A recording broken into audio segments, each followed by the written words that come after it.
안녕하세요. 서아입니다. 오늘은 상당부원군 한명희 선생님이 영면을 취하고 계신 천안시 동남구 수신면 속창리 산 11-1번지를 찾아왔는데요. 상당부원군 한명희 선생님은 세조로부터 나의 장량이라는 소리를 들을 만큼 권모술수가 뛰어난 인물로 칠삭동이, 압구정, 개유정난, 책사, 살생부, 부관참시와 같은 단어들이 연상이 됩니다. 한명희는 명나라에서 조선이라는 국호를 받아온 개국공신 한상질의 손자로 부친 한기와 어머니 여주씨 사이에서 수태한 지 7개월 만에 미숙아로 태어났다고 합니다.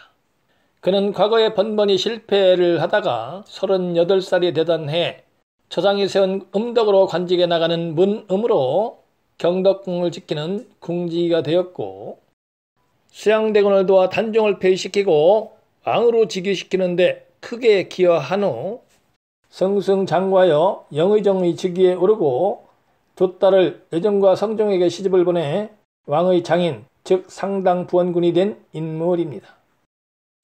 묘역 앞에 도착을 했는데요. 입구에 커다란 돌기둥이 있어 살펴보니 이곳에는 청주안시 중성공묘역이라 되어 있네요. 충무사 정면에 산문을 갖춘 상당문입니다. 제실 우측 앞에 상당부원군 충성 안공휘 명의 신도비 동문이라는 새로 세운 듯한 비가 있네요. 문화재 자료 제332호로 지정되어 있는 신도비입니다. 신도비는 글씨가 보이지 않을 정도로 부식이 되어 있네요. 그래서 초입에 신도비 동문을 세운 듯 합니다.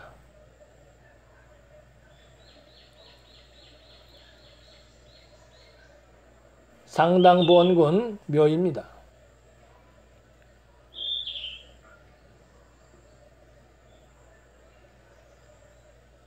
그리고 한명희 선생님 묘 뒤편에 있는 묘는 한명희 선생님의 정실 황녀부인 민씨의 묘입니다.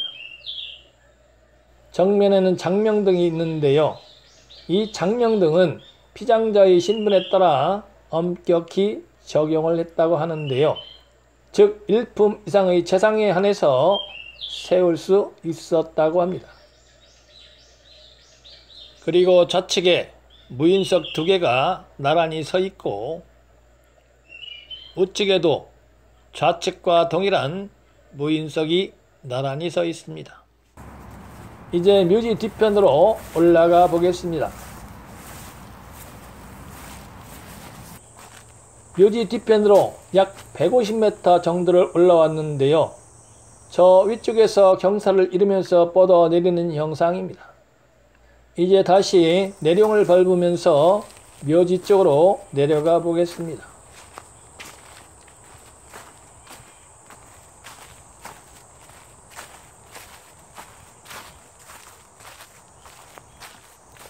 이곳에서 좌측으로 유도를 뻗어서 지지한 후에 우측으로 방향을 전환합니다.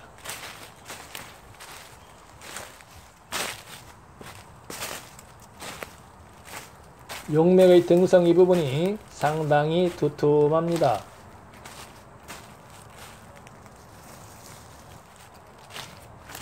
이곳에서 다시 좌측으로 유도를 뻗고 우측으로 방향을 틉니다.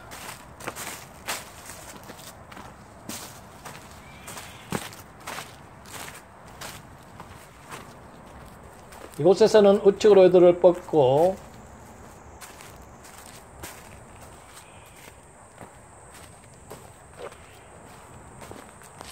이곳에서 또다시 우측으로 유도를 뻗고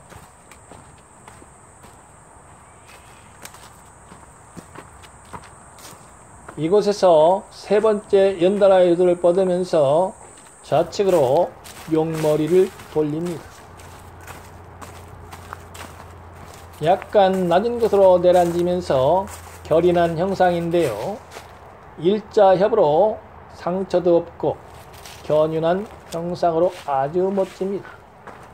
고려 말에서 조선 초기에 조성한 묘 뒤편에 대부분 결인석기처가 있는데요. 그 시대에는 점혈을 할 때 결인석기처를 그만큼 중요시 했다고 할 수 있습니다. 결인철을 지나면서 미미하게 솟은 후 이곳에 나지막한 산봉을 세우고 경사를 이루면서 뻗어내린 다음에 다시 평평해지는 형상에서 평을 이룬 용맥의 등성 위에 앞뒤로 묘지를 조성한 형상입니다.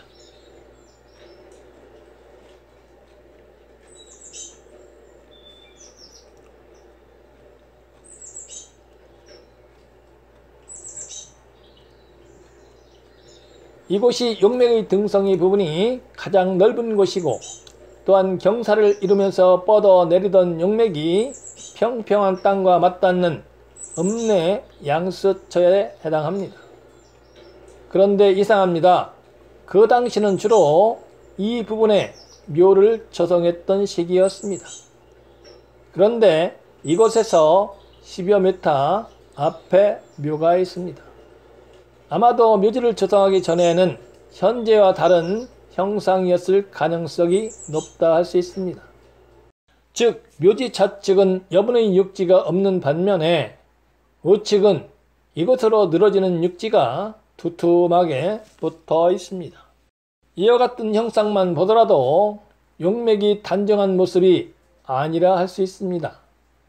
즉 묘지가 있는 곳에서 용맥이 미묘하게 솟았던지 방향을 바꾸던지 하는 변화가 있었을 것으로 보입니다. 이제 묘지 앞을 살펴보겠습니다. 밑에도 묘가 한 개 있는데요. 밑으로 늘어지는 부분이 좌우로 상당히 넓네요. 현재 묘지가 자리 잡고 있는 부분에 비해서 훨씬 더 넓어 보입니다. 저 밑으로 내려가서 살펴봐야겠습니다. 이곳에서 저 앞에 보이는 산자락까지 묘지 밑으로 늘어지는 것으로 보이는데요. 약 60m에 이를 정도로 상당히 넓습니다. 묘지 밑으로 늘어지는 산자락 제일 끝에 용맥의 형상이 뚜렷하게 남아있는데요. 이곳에 나타나 있는 형상을 보면 밑으로 더 길게 늘어졌을 것으로 보입니다. 저 멀리 차가 서 있는 곳까지 묘지 밑으로 늘어지는 산자락입니다. 넓어도 지나치게 넓다 싶습니다. 지금까지 앞에서 상당부원군 한명희 선생님 묘를 살펴봤는데요. 이를 다시 간략하게 설명드리면 미역을 형성하고 있는 용맥의 근원은 이곳에 있는 성거산에서 태조산을 세우고 고려산 쪽으로 행용하는 용맥을 금북정맥이라고 하는데요. 이 금북정맥에서 갈라진 후 이곳에 흑성산을 세우고 급락해서 이곳으로 길게 행용하는 용맥이 근원이라고 할 수 있습니다. 그리고 묘역으로 입사하는 내령도 혀를 맺을 수 있는 역량을 충분히 내포하고 있는 것으로 판단이 되었습니다. 그러나 한명희 선생님 묘역을 통과한 용맥이 이곳에서 좌측으로 갈라지는 형상도 나타나 있고 우측으로 갈라지는 형상도 나타나 있습니다. 그리고 양쪽으로 갈라지는 산줄기 가운데 부분이 약간 높은 것을 감안하면 묘지 밑에서 이와 같이 양쪽으로 갈라진 산줄기 가운데 부분으로 뻗어내리는 용맥도 있는 것으로 판단이 되었습니다.